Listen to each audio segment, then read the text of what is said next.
नागपुरात आजपासून काँग्रेसची 2 दिवसाची कार्यशाळा। काँग्रेस प्रदेशाध्यक्ष हर्षवर्धन सपकाळ यांच्या हस्ते कार्यशाळेचं उद्घाटन। नागपूर काँग्रेसचे अध्यक्ष विकास ठाकरे मार्गदर्शन करणार। 8 डिसेंबरपासून नागपुरात विधिमंडळाचं अधिवेशन सुरू होणार। यंदाचं अधिवेशन 10 दिवस चालेल। हिवाळी अधिवेशनाचा कार्यक्रम संसदीय कार्य विभागाने जाहीर केला। पुणे महापालिका निवडणुकासाठीच्या अंतिम प्रभाग रचनेला मान्यता। सोमवारपर्यंत अंतिम प्रभाग रचनेचं राजपत्र जाहीर होणार। 10 ऑक्टोबरपर्यंत आरक्षण निश्चित होईल। अनिल परब आज पत्रकार परिषद घेणार। दसरा मेळाव्यात रामदास कदम यांनी केलेल्या आरोपांना उत्तर देणार। महाराष्ट्रातील काही जिल्ह्यांना शक्ती चक्रीवादळाचा इशारा। मुंबई, ठाणे, पालघर, रायगड, रत्नागिरी, सिंधुदुर्ग या जिल्ह्यांना 7 ऑक्टोबर दरम्यान उच्च ते मध्यम चक्रीवादळाचा इशारा। पावसाबाबत IMD कडून धोक्याचा इशारा। 14 राज्यांना हाय अलर्ट। भारताच्या समुद्र क्षेत्रात पुन्हा एकदा कमी दाबाचा पट्टा निर्माण। नागरिकांना सतर्क राहण्याचं आवाहन। मुंबईला पाणीपुरवठा करणाऱ्या 7 तलावांमध्ये 98.81% जलसाठा। तलाव क्षेत्रात अद्यापही पाऊस सुरू असल्याने ऑक्टोबर अखेरीस जलसाठा वाढण्याची शक्यता।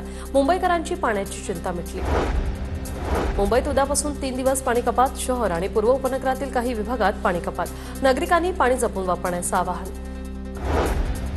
अतिवृष्टीमुळे शेतकऱ्यांच्या फळभाजी पिकांचं मोठं नुकसान। घाऊक बाजारात आवक घटली, त्यामुळे भाज्यांच्या किमतीत डबल वाढ झाली। राज्य सरकार शेतकऱ्यांविषयी संवेदनशील नाही। उद्धव ठाकरे मुख्यमंत्री असताना त्यांनी तात्काळ कर्जमाफी केली होती। ठाकरेंच्या शिवसेनेचे खासदार संजय जाधवांची सरकारवर टीका। कागदी बॉन्ड पेपर राज्यात बंद। यापुढे ई-बॉन्डवर ऑनलाईन पद्धतीने व्यवहाराची नोंद करता येणार। कस्टम अधिकारी आणि ग्राहकांच्या ई-स्वाक्षरीमुळे व्यवहार अधिक सुरक्षित आणि पारदर्शक होईल। आधार कार्ड अपडेटसाठी लागणाऱ्या शुल्कात 25 रुपयांची वाढ। चुकीचं नाव पत्त्यासाठी बदल करण्यासाठी आता 75 रुपये मोजावे लागणार। UIDAIची माहिती। 11वीसाठी शेवटची फेरी 6 ऑक्टोबरपर्यंत सुरू राहील। पूरग्रस्त विद्यार्थ्यांना 11वी प्रवेशासाठी दिलासा। विद्यार्थ्यांना गुणांनुसार कनिष्ठ महाविद्यालयांचं वाटप होईल। अतिवृष्टीमुळे TETची परीक्षा 23 नोव्हेंबरला होणार। फॉर्म भरण्यासाठी 4 ऑक्टोबर ते 9 ऑक्टोबरपर्यंत मुदतवाढ देण्यात आली। निर्णयामुळे मराठवाडा, खानदेश आणि पश्चिम महाराष्ट्रातील पूरग्रस्त उमेदवारांना दिलासा। शासकीय नोकरीत बोगस प्रमाणपत्र सादर केल्यास 2 वर्षाचा तुरुंगवास। राज्य आरोग्य विभागाकडून जिल्हा परिषदांना दिव्यांग प्रमाणपत्र तपासण्याचे आदेश। ठाणेकरांची वाहतूक कोंडीतून सुटका करण्यासाठी वाहतूक पोलिसांचा ॲक्शन प्लॅन तयार। जिल्ह्यातील वाहतूक कोंडीच्या 16 हॉटस्पॉटवर सकाळी 6 ते 11 आणि सायंकाळी 5 ते 10 वेळेत अवजड वाहनांना नो एंट्री।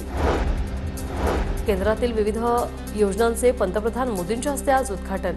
62,000 कोटींची या उपक्रमांतर्गत तरतूद। उपक्रमात प्रामुख्याने युवक शिक्षण, कौशल्य आणि उद्योजकता विकासावर भर। राहुल गांधींकडून अमेरिकेतील कंपन्यांचा गौरव। चाकण निर्मितीच्या क्षेत्रातील बजाज, हिरो आणि TVS सारख्या कंपन्यांचा गौरव।